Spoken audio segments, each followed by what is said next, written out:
ఈ కార్ రేస్లో కేటీఆర్ గారు అరెస్ట్ కాబోతున్నారా? ఫార్ములా ఈ కార్ రేస్లో ఆయన అరెస్ట్ కావాలి అనుకుంటే 50 కోట్లు కాదు 100 కోట్లు తీసుకునేవాళ్ళు. ఎందుకంటే 50 కోట్లే ఎందుకు తీసుకున్నారంటే అకస్మాత్తుగా అక్కడ పెట్టాల్సి వచ్చింది కాబట్టి పెట్టి 700 కోట్లు బెనిఫిట్ తీసుకొచ్చిండ్రు. మరి 50 కోట్ల గురించి ఆలోచిస్తున్నారా, ప్రజలు 700 కోట్ల గురించి ఆలోచిస్తున్నారా? అది చెప్పండి ఫస్ట్. అరెస్ట్ చేయాలి అనుకుంటే మరి 650 కోట్లు ఏమైనట్టు? అవి కూడా మాకు అంచనాలో రావాలి. 50 కోట్లు తీసుకున్న కేటీఆర్ గారిని అరెస్ట్ చేస్తా అంటే 650 కోట్లు తీసుకున్న మిమ్మల్ని ఏం చేయాలి? మిమ్మల్ని కూడా అరెస్ట్ చేయాలి. మేము కూడా వెంటనే ప్రతి ఒక్క పోలీస్ స్టేషన్లో మీ మీద కంప్లైంట్ ఫైల్ చేయడానికి మేము సిద్ధంగా ఉన్నాం. ఇప్పుడు రేవంత్ రెడ్డి గారు కక్ష పూరితంగానే ఇదంతా చేస్తున్నారా? ఆయన్ని జైలుకి పంపించారని ఇప్పుడు కేటీఆర్ గారిని జైలుకు పంపించాలని అనుకుంటున్నారు. 100% ఇది కక్షపూరితంగానే చేస్తున్నాడు. ఎందుకంటే ఎర్రల సీనన్నను కూడా అరెస్ట్ చేయించాడు, అలాగే కౌశిక్ అన్న కూడా అరెస్ట్ అయ్యాడు, అలాగే మన హరీష్ అన్న కూడా అయ్యారు, కవితక్క కూడా అయింది. ఇప్పుడు ఎందుకంటే ఆ గుంపు మేస్త్రికి పనేమీ లేదు, ఉన్న పనల్లా ఒక్కటే అందరినీ అరెస్ట్ చేయించుకుంటూ తెలంగాణలో ఎవరైతే ఆయనకు తగ్గ ఫోర్ నిలబడతారో వాళ్ళందరినీ అరెస్ట్ చేయిస్తున్నాడు. ఎందుకంటే చాతకాని వాళ్ళను ఆయన దగ్గర దద్దమ్మలను అందరినీ ఉంచుకున్నాడు కాబట్టి వాళ్ళ దగ్గర ఎవరు అలాంటి వాళ్ళు లేరు కాబట్టి ఉన్న వాళ్ళంతా తెలంగాణలోనే నిక్కారైన మొగాళ్ళు మన తెలంగాణలో ఉన్నారు కాబట్టి వాళ్ళని అరెస్ట్ చేయడానికి పూనుకున్నాడు. కానీ వాళ్ళు నికారన్న సంగతి మీకు కూడా తెలుస్తుంది. ఇంకో 4 సంవత్సరాలలో మా కేసీఆర్ సీఎం అవుతున్నారు. ఆ తర్వాత ఇదే పరిస్థితి నేను రాకపోతే మేము కూడా చూసుకుంటాం. ఖబర్దార్. రేవంత్ రెడ్డి పాలన ప్రజలు ఎట్లా చూస్తున్నారు?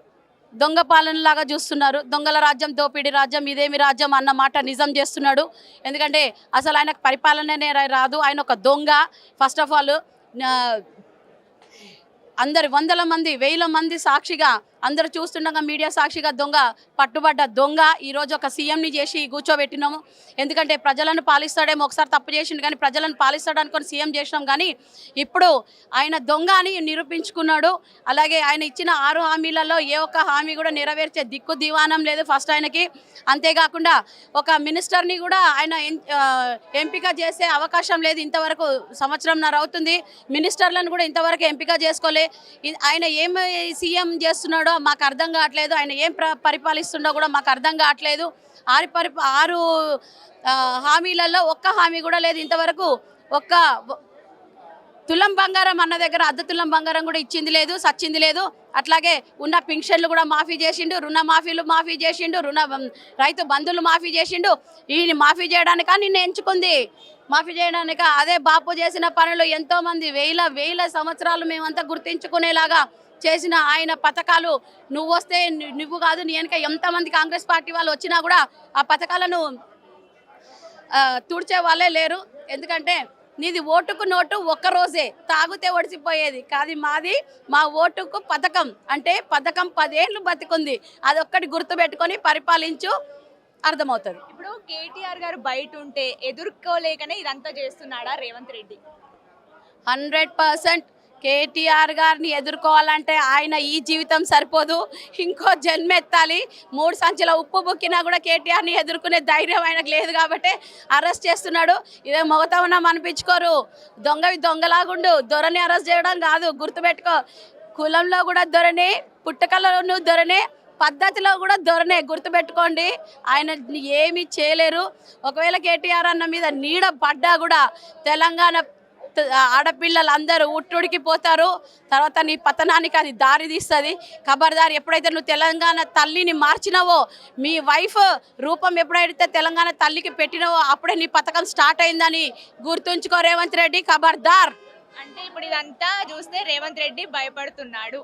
ఎస్, 100% భయపడుతున్నాడు కాదు, భయపెట్టిస్తాం. ఇప్పుడు ఎవరిని తాకిండో ఒకసారి గుర్తు తెచ్చుకోమని చెప్పేసి భయపడడం ఏమో కానీ ఇప్పుడు భయపెట్టిస్తాం. అతి తొందరలోనే, టైం దగ్గరలోనే ఉంది. అది కూడా వేచి చూస్తాడు, చూద్దాం. ఇప్పుడు తెలంగాణ తల్లి విగ్రహాన్ని మార్చడం ఎలా చూడాలి? మహిళలకు చాలా రెస్పెక్ట్ ఉంది మనకు తెలంగాణలో. కేసీఆర్ గారు ఉన్నప్పుడు బతుకమ్మ చీరలు కానీ అవన్నీ. ఇప్పుడు తెలంగాణ తల్లి విగ్రహాన్ని మార్చిండు, దీన్ని ఎలా చూడాలి? తెలంగాణ తల్లి రూపంలో అసలు తెలంగాణ తల్లి అంటే ఎవరు? ఒక దేవత. మన దేవతలకందరికీ కూడా నగలు నట్రలు వేసి అలంకరించుకొని మన తెలంగాణని కాపాడుకునేలాగా మనం సంస్కృతంలో అన్ని నేర్చుకున్నాము. మనమే కాదు, ప్రతి ఒక్క పండగకి కూడా మనం ఒక దేవతలాగా తయారయ్యి నట్టింట్లో నడియాడే మన తెలంగాణ ఆడపిల్లలము. అలాంటిది ఆ తెలంగాణ తల్లికి ఒక చిన్న చైన్ వేసిండు. ఇటాలియన్ బొమ్మ అనుకున్నావా? లేక కట్టింగ్ కూడా చెప్పాల్సింది. నీ భార్యలాగా చిన్న బొట్టు పెట్టేసి ఇటాలియన్ బొమ్మలాగా తెలంగాణ తల్లిని నిలబెట్టినావు. నీ ఇల్లు అనుకున్నావా? తెలంగాణ ప్రజలేమన్నా పిచ్చోళ్ళు అనుకున్నావా? నీకు అంత ఇష్టం ఉంటే అదే బొమ్మను తీసుకెళ్ళి నీ ఇంటి ముందు నిలబెట్టుకో. తెలంగాణ భవన్లో నిలబెడతా, అది బీకేస్తా ఇది బీకేస్తా అని అన్నావు కదా, పద్ధతి కాదు. ఇవన్నిటికీ ఏదో ఒక రోజు నీకు మూడే కాలం దగ్గర పడ్డది. మీరేం చెప్తారు? తెలంగాణ తల్లిని మార్చిండంటే వాళ్ళ అమ్మని మార్చినట్టే లెక్క. ఎందుకంటే తెలంగాణ తల్లిని ఒక తల్లిలాగా భావించి ఇక్కడ మా బాబు గారు స్థాపించినారు. మీరు ఆ తెలంగాణ తల్లినే మార్చిరంటే నువ్వు నీ అమ్మనే మార్చుకున్నట్టు గుంపు మేస్త్రి. అదొకటి గుర్తుపెట్టుకో. నువ్వు బాపు గురించి అంటున్నావు, నువ్వు వచ్చిందే దొంగ రాజకీయం చేయడానికి వచ్చినావు. నువ్వు సీఎంగా ఉన్నావు అంటే మేమందరం సిగ్గుపడుతున్నాము. అందరికీ నువ్వు అన్ని అబద్ధాలు ఇవి ఇచ్చి నువ్వు వచ్చినావు.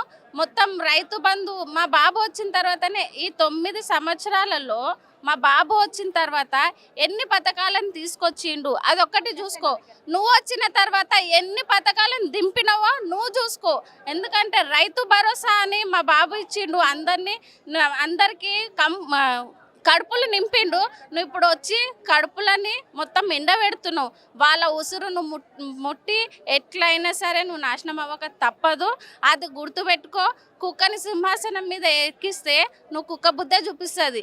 కాబట్టి నువ్వు కుక్క బుద్ధే చూపిస్తున్నావు. నువ్వు ఇప్పటికీ కూడా నీకు బుద్ధి వస్తలేదు. ఎంత చేస్తున్నా మా కేటీఆర్ గారి మీద నువ్వు పగబట్టినవు. నువ్వు ఒకప్పుడు నిన్ను జైలుకి పంపించినందుకు నువ్వు అది మనసులో పెట్టుకొని రివెంజ్ తీసుకొని ఇంకొచ్చినావు. నువ్వు రాగానే పాప మీద నిందలేస్తున్నావు. మా కవితక్కని పంపించినావు. ఈరోజు కేటీఆర్ గారిని అంటున్నావు. హరీష్ రావు అని పంపించినావు. నీకేమొస్తుందిరా అసలు నువ్వు ఇవి చేస్తుంటే? నీకేం వచ్చేది లేదు. నువ్వు వచ్చిందే రివెంజ్ పాలిటిక్స్ చేయడానికి వచ్చినావు. కాబట్టి రేవంత్ రెడ్డి ఈరోజు మా కేటీఆర్ గారి మీద ఈగ కూడా వాళ్ళనియం. ఒకవేళ జైలుకి వెళ్ళే ప్రసక్తి వస్తే మా ఆడోళ్ళ శక్తి ఏందో చూపిస్తాము.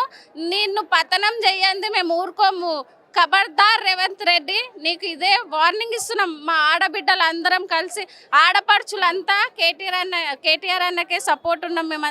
మేము కష్టపడి తెలంగాణని తెచ్చుకున్నాము. తెలంగాణను తీయనికి తెచ్చుకోలేదు మేము. నువ్వు ఎప్పుడైతే తెలంగాణ తల్లిని మార్చినావో ఆ రోజే మా దృష్టిలోంచి ఎప్పుడో చచ్చిపోయినావు నువ్వు.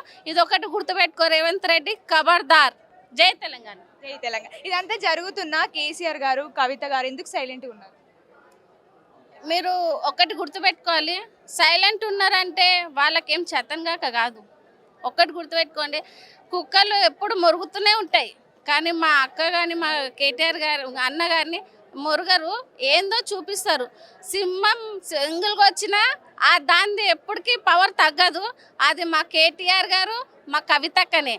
ఇది గుర్తుపెట్టుకో. గుంపు మేస్త్రి, నువ్వు వచ్చిన గుంపులలోకి వచ్చినావు. ఆ గుంపులలో నేను తొక్కి పడేస్తారు. ఇదైతే గుర్తుపెట్టుకో. అవినీతి జరగలేదు, కుట్రలు జరుగుతున్నాయి, కుతంత్రాలు జరుగుతున్నాయి. కుళ్ళు రాజకీయాలు చేసుకుంటూ రాష్ట్రాన్ని దౌర్భాగ్యం స్థితికి తీసుకొని వచ్చిండు ఈ రేవంత్ రెడ్డి అనేటోడు. కుట్రలో కుళ్ళులో భాగంగా చేస్తున్న కేసులు తప్ప అలా అక్కడ ఏది అవినీతి జరగలేదు. ఎందుకంటే రామన్న కేసీఆర్ గారి కొడుకు, ఒక ఉద్యమ నాయకుడి కొడుకు, చావు నోట్లో తలపెట్టి తెలంగాణ రాష్ట్రాన్ని తీసుకొచ్చిన ఆయన కొడుకు తప్పు చేస్తాడంటే ఎవరు నమ్మరు. ఏందంటే రేవంత్ రెడ్డి ఒక దొంగ. 50 లక్షల బ్యాగు సంచులతోటి పట్టబగలు ప్రజల చేత రాజ్యాంగబద్ధంగా ఎన్నుకోబడిన ప్రభుత్వాన్ని కూల్చడానికి చూసిన దొంగ. ఆ దొంగ ఇప్పుడు ఏం చేస్తున్నాడంటే పచ్చకామెరులోనికి రోకమంతా పచ్చ గనబడ్డట్టుగా ఆ దొంగ అందరినీ దొంగలం చేయాలని చూస్తున్నాడు. ఆయనకున్న ఏదైతే క్రిమినల్ మెంటాలిటీని ఉపయోగించి కేసులలో ఇరికిస్తున్నాడు, అంతే తప్ప ఏం లేదు. ఓకే, కేటీఆర్ గారు బయట ఉంటే ఎదుర్కోలేకనే ఇదంతా చేస్తున్నాడా? కేటీఆర్ గారు బయట ఉంటే ఎదుర్కోలేకనే ఇదంతా చేస్తున్నాడు. మనం చూస్తున్నాము. ఏదైతే హైదరాబాదితుల దగ్గర నుంచి మొదలు పెడితే, హైదరాబాద్ను ఆగం చేసే దగ్గర నుంచి మొదలు పెడితే, లగచర్ల రైతుల సంఘటన వరకు అందరి దగ్గరికి వెళ్ళి ప్రజలకు నేనున్నా అని భరోసా ఇస్తున్నాడు. ప్రజల ముందుండి కొట్లాడుతున్నాడు. ఆయన ఒక కార్యకర్తగా ప్రజలను ఏకం చేసి ప్రభుత్వాన్ని నిలదీస్తున్నాడు. కాబట్టి ఆ నిలదీతలను తట్టుకోలేకనే కేటీఆర్ గారి మీద అక్రమ కేసులు పెడుతున్నారు ఈ కాంగ్రెస్ ప్రభుత్వం. రేవంత్ రెడ్డి గారు భయపడుతున్నారు అంటారు. ఎస్, రేవంత్ రెడ్డి భయపడుతున్నాడు. రోజు నామజపం చేస్తున్నాడు కదా, కేసీఆర్ కేసీఆర్ కేసీఆర్ అనేసి. ఇప్పుడు నామజపం చేస్తున్నాడు, KTR arrest KTR arrest KTR arrest. అరే, నువ్వు నామజపం చేయాల్సింది, నువ్వు భయపడాల్సింది ఏంటిదంటే ప్రజలు నీకు నమ్మి ఓట్లేసిండ్రు. ప్రజలకు భయపడాలి. 6 గ్యారంటీలను నెరవేర్చలేదు, 420 హామీలను నువ్వు ఇస్తలేవు ప్రజలకు. ఏది చెయ్యలేక ఇలాంటి అటెన్షన్ డైవర్షన్ పాలిటిక్స్ చేస్తున్నాడు, అంతే తప్ప ఏం లేదు. ప్రతి నిమిషము ప్రతి సెకను కేసీఆర్ గారికి భయపడుతున్నాడు రేవంత్ రెడ్డి అనేటోడు. మరి ఇదంతా జరుగుతున్న కేసీఆర్ గారు మౌనంగా ఎందుకున్నారు? మౌనము ఒక మేధావి మౌనం ప్రళయం కంటే బీభత్సవంగా ఉంటుంది. రేపు ఏంది అనేది ఆయన బయటకు వచ్చినాక చెప్తారు. ఒకవేళ కేటీఆర్ గారు అరెస్టే అయితే బీఆర్ఎస్ పార్టీ నెక్స్ట్ ఏం చేయబోతుంది? అరెస్ట్ అయితే ఏం చేస్తాము, అరెస్ట్ కాకుండా ఏం చేస్తాము, మాదే ఒకటే పని, కాంగ్రెస్ పార్టీని ఎక్కడికక్కడే ఎండగట్టడము, 6 గ్యారంటీల మీద యుద్ధం చేయడము, పోరాటం చేయడం, 420 హామీలు నెరవేర్చేదాకా రేవంత్ రెడ్డి ఎంబడివాడుడే మా పని. ఈ అరెస్టులు, ఈ కేసులు, వీటన్నిటికీ భయపడేది లేదు. ఇప్పుడు తెలంగాణ తల్లి విగ్రహాన్నే మార్చిండు. మహిళలకు తెలంగాణలో ఎంత గౌరవం ఉందో అందరికీ తెలిసిందే. ఇప్పుడు ఆ మార్చడంపై ఏమంటారు మీరు? అంటే ఒక ఉద్యమ ద్రోహి, ఒక ఉద్యమ నాయకుల మీద రైఫిల్ ఎక్కుబట్టిన ఉద్యమ ద్రోహి, చరిత్రహీన ముఖ్యమంత్రి చేస్తున్న తతంగాలు. తెలంగాణ ప్రజల బతుకులు మార్చురాయ్యా అంటే ఊర్లు మారుస్తా, పేర్లు మారుస్తా, ఫోటోలు మారుస్తా అని తిరుక్కుంటున్నాడు. ఇక అంతకంటే నీచమైన దిగజారుడు రాజకీయాలు ఎవరు చేయడు. తెలంగాణ అంటేనే బతుకమ్మ, బతుకునిచ్చేదే బతుకమ్మ. మన రాష్ట్ర పండుగను చూసి పక్క రాష్ట్రాల వాళ్ళు కూడా మేము బతుకమ్మ ఆడతాం అనుకున్న చరిత్ర మనది. ఆ చరిత్రను మరిచి తెలంగాణ తల్లి నుంచి వెళ్ళి బతుకమ్మని వేరు చేసిండు. తెలంగాణ తల్లట వజ్ర వైడూర్యాలు వేసుకోవద్దట. ఈయన పెండ్లం ఈయన బిడ్డలు వేసుకుంటే మంచిది, కానీ తెలంగాణ తల్లి వేసుకోవద్దు. ఆయన నీచ చరిత్ర గది. ఆయన గురించి ఎంత తక్కువ మాట్లాడుకుంటే అంత నయ్యం. ఈరోజు మన సీఎం రేవంత్ అన్న మన కేటీఆర్ అన్న మీద పెట్టిన కేసు అంతా బోకస్. ఎందుకంటే మన సీఎం రేవంత్ అన్న మన అందరి గురించి సీఎం కాలేడు. సీఎం అయ్యింది ఒకటి మా పార్టీ గురించి కక్ష కట్టి, మా పార్టీలు అందరి మీద కక్ష కట్టి, ఒక్కోళ్ళ మీద లేకపోతే ఒక్కోళ్ళ మీద కేసు పెట్టి అసలైన స్తంభంని తీసేస్తే, పిల్లర్ని తీసేస్తే బాగుంటుంది అన్నట్టు మా కేటీఆర్ అన్న మీద పెట్టిరు. ఈరోజు మాకు ఎట్లాంటి ఏది పెట్టినా కేసు మాకేం భయం లేదు.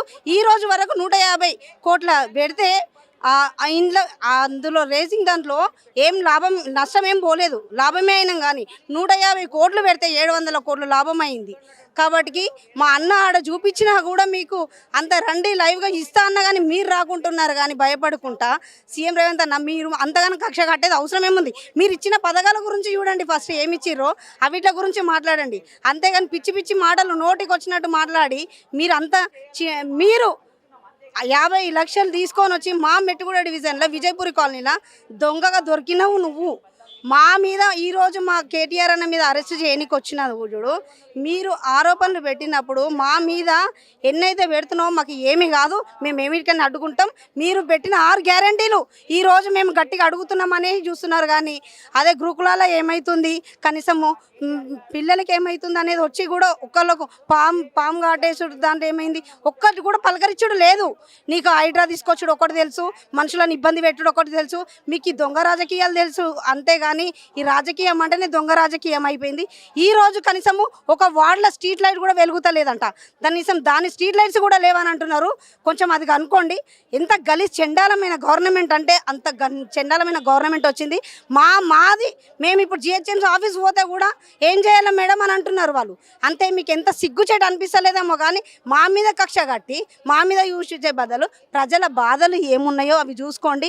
ఇప్పుడు ఒక దళిత బంధువు లేదు, షాదీ ముబారక్ ఉన్నది, నీకు గోల్డ్ ఇస్తా అన్నావు, 1 తులం బంగారం లేదు, ఏం లేదు. నువ్వు మా మీద మాట్లాడి ఈరోజు మేము ఎట్లయితే ప్రశ్నిస్తున్నామో మమ్మల్ని అడ్డుకుంటావు, హోమ్ అరెస్ట్ చేస్తావు, పిఎస్లో తీసుకుపోయి అరెస్ట్ చేస్తావు.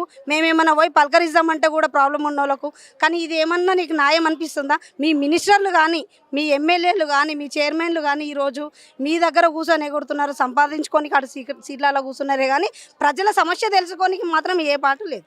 Okay, in case KTR arrest అయితే బీఆర్ఎస్ పార్టీలో మెయిన్ పిల్లర్గా ఎవరు వ్యవహరించనున్నారు? మెయిన్ పిల్లర్ మా కేటీఆర్ అన్న ఎప్పటికీ ఉంటాడు. 3 నెలలు కాదు 5 ఏళ్ళు వేసినా కానీ, 5 సంవత్సరాలు వేసినా కానీ మేమందరం ఇక్కడ బలంగా ఇట్లనే ఉంటాం. మా కేటీఆర్ అన్న గురించి ఎదురు చూసాం కాబట్టి అందులో ఏం తప్పు లేదు. తప్పు లేకున్నా వాంటెడ్లీ ఆయన ఎట్లయితే అరెస్ట్ చేసిండ్రో నన్ను ఎట్లా తీసుకుపోయిరో ఈరోజు ఆయనను అరెస్ట్ చేస్తాం. నువ్వు దొంగ కేసులో దొరికినోనివి, లైవ్గా దొరికినోనివి నువ్వు. మేము అట్లా దొరికిన వాళ్ళం కాదు కదా. మాది ఏం దొరకకున్నా కానీ దోలాడి ఇట్లా బియ్యంలో రాళ్ళు ఎట్లా వెతుకుతాడు అట్లా వెతికి ఇప్పుడు ఈరోజు నువ్వు కేసు పెట్టినావు. కానీ ఇంకా అందులో ఏం లేదు నష్టపోయేది. అందులో అప్పట్లో వస్తుండే బియ్యంలో అలా నల్ల మెతుకు అనేది. కాబట్టి మా దగ్గర ఏం దొరుకుతలేదని నీకు ఎట్లా తప్పించుకునేదే ఉంది. కాబట్టి ఇప్పటికి కూడా మా కేటీఆర్ అన్న మీద నువ్వు కేసు పెట్టినావు కానీ ప్రజలు తూ అని ఉంచుతున్నారు. నీకు అర్థం అవుతలేదు. రేవంత్ అన్న ఒకటి చెప్పేది, ఫస్ట్ గవర్నమెంట్కి వచ్చినాం మనం 6 హామీలు ఇవ్వకపోయినా ఫస్ట్గా చిన్న పనులన్నా చెయ్యి. నీతో గవర్న అయితే కావు. మా వార్డ్ మెంబర్ కార్పొరేటర్లతోటన్నా పోతే ఇట్లా లైట్స్ కూడా లేవంట. స్ట్రీట్ లైట్స్ కొత్తవి లేవమ్మా, ఏం చేయాలని అంటున్నారు. ఫస్ట్ గదాని గురించి అన్న ఆలోచించి కనీసం 6 గ్యారెంటీలు ఇవ్వవు నువ్వు కాదు. ఆ లైట్ల గురించి అన్న ఆలోచించి కనీసం. ఇప్పుడు ఆ గ్యారెంటీల పేరుతోనే ప్రజల మీద దెబ్బ కొట్టిండా రేవంత్ రెడ్డి? దెబ్బ కాదు, మేము దెబ్బ అయినని కొడుతున్నాం 6 గ్యారెంటీల మీద. అందుకోసమే మా మీద పగబట్టి మా మీద చేసి ఒక్కోళ్ళ మీద కాదండి, ప్రతి ఒక్కళ్ళు ఎవరు మీడియాలో అయితే యాక్టివ్గా ఉంటారో ఆ మీడియా సభ్యులని అందరినీ ఎవరిని చూసే వాళ్ళని అరెస్ట్ చేస్తున్నారు. ఇది పద్ధతి కాదు. నువ్వు ఆడ సీఎం అయి కూర్చున్నది మమ్మల్ని అరెస్ట్ చేయడానికి కాదు, ఆడ ప్రజలకు పని చేయడానికి, ప్రజలు ఇచ్చిన హామీలు నువ్వు చేసి నెరవేర్చడానికి. ఓకే, ఇప్పుడు కేటీఆర్ గారి అరెస్ట్ మీద బీఆర్ఎస్ పార్టీలోని కొంతమంది కుట్ర అని అంటున్నారు, నిజమేనా ఇది? బీజేపీ వాళ్ళు బీఆర్ఎస్ పార్టీలోని వాళ్ళదే కుట్ర అని అంటున్నారు. మా పార్టీలో వాళ్ళ కుట్ర అండి. మా పార్టీలో మేము కుట్ర ఎందుకు చేసుకుంటామండి? మేము 10 మమ్మల్ని ఎందుకు ప్రజలు గెలిపిస్తారు? అట్లాంటి హైదరాబాద్లో మొత్తం గెలిపించారు. ఈరోజు ఒక ఫ్లైఓవర్ చూస్తే కూడా మాకు కేసీఆర్ సారే కనిపిస్తారు. నువ్వు కూర్చున్న సెక్రటరీ చూస్తే కూడా ఆడ నువ్వు కనిపిస్తలేవు. మాకు చిన్న పిల్లగాని కాడికించి కేసీఆర్ సార్ అనే పిలుస్తున్నారు. మీకు అది కనిపిస్తలేదు. ఎవరు కుట్ర పెడుతున్నారు? నువ్వు కుట్ర బంధం అంటున్నావు. ప్రతి ఒక్క చిన్న పిల్లలకు ఈరోజు పెద్ద మనుషులకు కూడా పింఛన్ రాకుంటే కూడా ఇంటికాడ నిన్ను తిట్టుకుంటున్నారు. ఆడ నిన్ను ఎవ్వరు గెలిపియలేరు. ఇక్కడ ఈరోజు ఏదో పాపం వాళ్ళు విలేజ్లో తెలియక ఇప్పుడు వేసినందుకు వాళ్ళు బాధపడుతున్నారు. అది నీకు ఇప్పుడు సర్పంచ్ ఎలక్షన్లలో నీకు తెలిసిపోతుంది. కాబట్టి ఈ ఎలక్షన్లలో ఎట్లనైనా లోపల పెట్టాలని కుట్ర వండుతున్నారు. అంతేగాని నువ్వు కూడా రిమైండ్కి పోయి వచ్చినోనివే, నువ్వు కూడా బెయిల్ మీద వచ్చినోనివే. నువ్వేం తాడి మీద నడుచుకుంటా రాలేవు. రేవంత్ అన్న కొంచెం చూసుండు, నెక్స్ట్ మాది కూడా వస్తుంది. నువ్వు ఎట్లా నడుస్తావో మేము కూడా చూస్తాము.